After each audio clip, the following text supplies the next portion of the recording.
जय भीम. कोणत्याही समाजाची प्रगती ही त्या समाजाच्या शैक्षणिक प्रगतीवरती अवलंबून असते, असे डॉक्टर बाबासाहेब आंबेडकर म्हणून गेले. सत्य परिस्थिती बघता आहे का समाज प्रगत, आहे का समाजातील प्रत्येक लोक साक्षर? आज या आपण 21व्या शतकामध्ये जगत आहोत. तंत्रज्ञान एवढे पुढे गेले आहे, तरी पण आजही काही लोकांना लिहिता वाचता येत नाही. खूप खेद आहे. परिस्थिती हे कारण द्यावंच नाही कोणी. ज्या काळामध्ये वर्गाच्या बाहेर बसवले जात होते, अशा काळात सुद्धा डॉक्टर बाबासाहेब आंबेडकरांनी या देशाला संविधान दिले. ज्या काळामध्ये वरती मान करून चालण्याची मुभा नव्हती, त्या काळातही बाबासाहेब परदेशात जाऊन वेगवेगळ्या डिग्र्या घेऊन आले.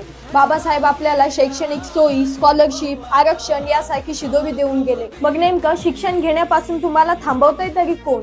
जे लोक आज आपल्या समाजातील शिक्षित होत आहे, आपली आर्थिक परिस्थिती बदलत आहे, त्यांचा खरंच सार्थक अभिमान वाटतो. एक पिढी शिकली, सक्सेसफुल झाली तर नक्कीच येणाऱ्या पिढ्यांची ती उदाहरण ठरते. पण ज्या लोकांना सगळ्या शैक्षणिक सुविधा मिळत असूनही नको त्या वयात शिक्षण घेण्याच्या ऐवजी वेळ वाया घालवत असाल, तर हीच पिढी काय येणाऱ्या कुठल्याही पिढी तुमची सुधारू शकत नाही. जर आपण शिकलोच नाही तर आपला समाज हा प्रगत होऊ शकत नाही. आपल्या डोक्यावरती डॉक्टर बाबासाहेब आंबेडकरांचा वारसा आहे. डॉक्टर बाबासाहेब आंबेडकरांना डोक्यावर घेण्यापेक्षा डोक्यात घ्या. त्यांच्या विचारांचे पाईक व्हा, शिक्षित व्हा आणि आपल्या समाजाला पुढे न्या. जय भीम.